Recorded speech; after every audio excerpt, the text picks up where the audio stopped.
Well, hello and welcome to Positivity Now, the show that focuses on all things positive. I am your host, Jonas Cain, and I have a question for all of you. Have you ever been on a trip where you're taking a train and you're on the platform? You know there's some place you want to go, but there's all these signs on the platform that says, watch the gap. It says, watch the gap. The idea being, of course, when the train pulls up to the platform, there's this gap between where you are and what you need to get on to get you to where you want to go. There's this little gap in between, right? And the idea is if you don't watch for that, you could trip over the gap and not get on the train.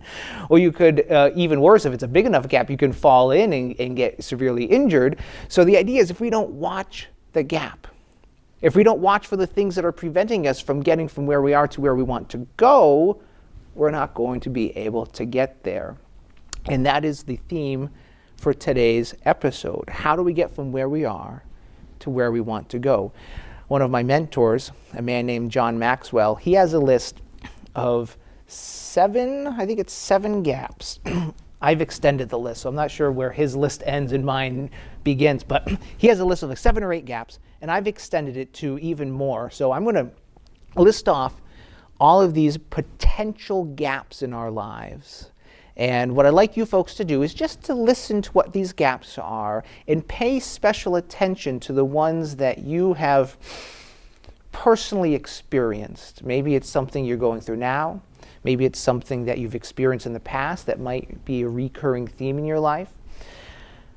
But just take note. Gap number 1. This is the assumption gap. This one assumes that you will automatically grow and advance through life. Gap number 2, this is the knowledge gap. This one says that you don't know what you need to do. Number 3, the timing gap. You think it's not the right time. Number 4, the mistake gap. You're afraid of making mistakes and looking like a failure. That was mine for a number of years as a child.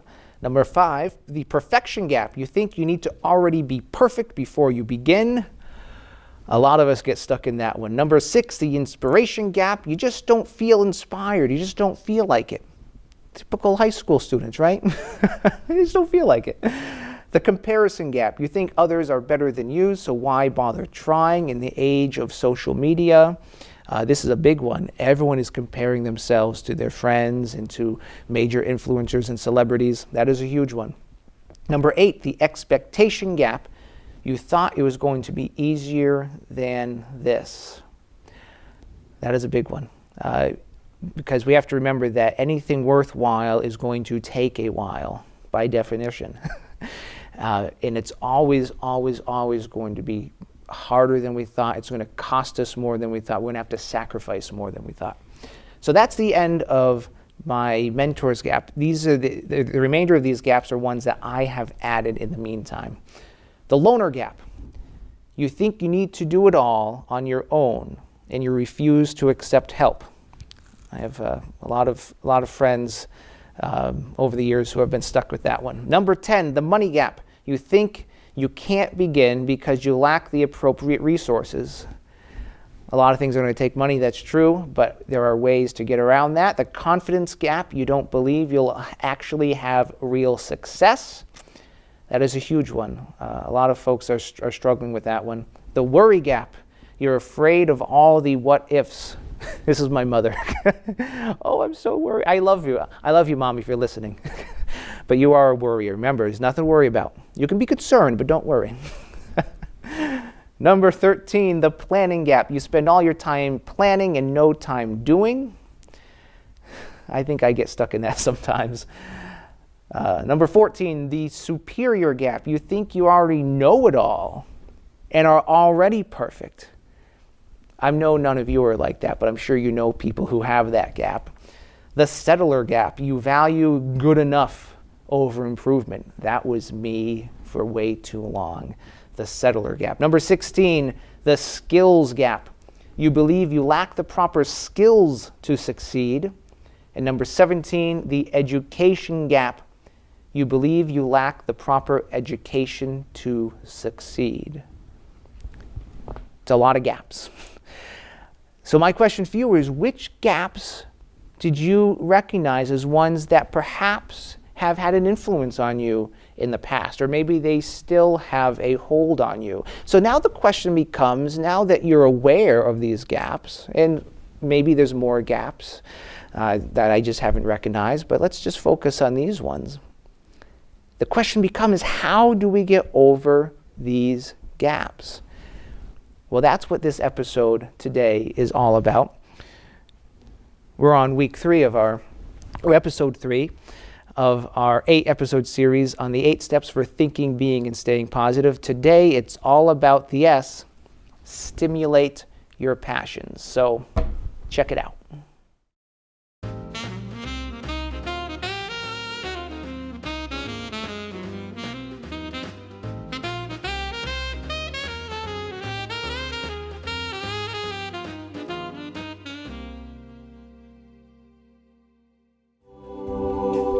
So to help us overcome these gaps, whatever they happen to be for you, we take part of what's called stimulate your passion. This is the 3rd step in thinking, being, and staying positive.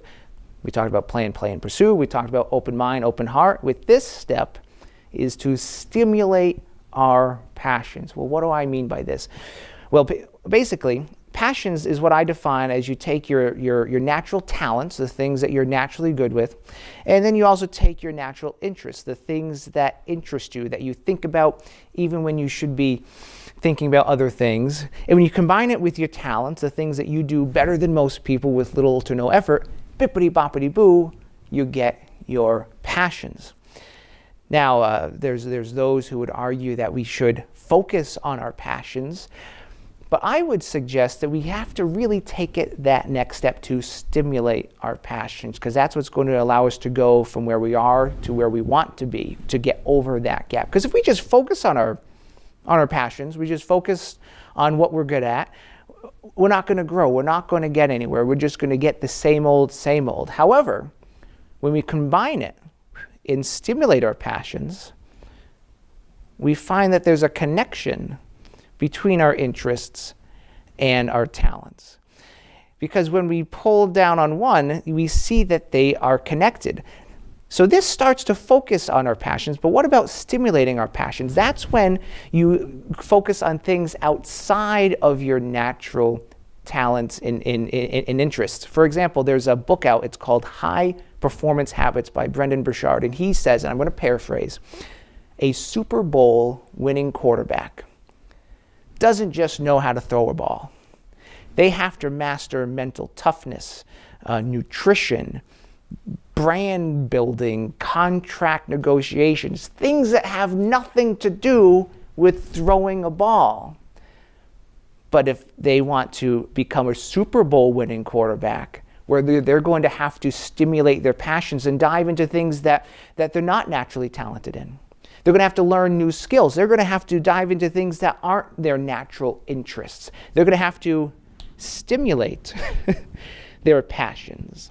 And that's when we find that there's connections beyond just our talents, beyond just our skills, but there's passions and there's interests that are all connected, which is why this is so important. And when we do this enough, actually it was supposed to, sometimes that allows our interests and our passions to both grow together to allow us to get over those gaps, to get from where we are to where we truly want to be. And the best part of all, this wouldn't be a positivity magic trick if when we opened it, there were seemingly no connections at all. Everyone at home go, yay! Well, that's it. I hope you've enjoyed this episode of Positivity Now. If you'd like more information or if you have any questions, please visit our website, positivitymagic.com. Until then, my name is Jonas Cain. Stay positive.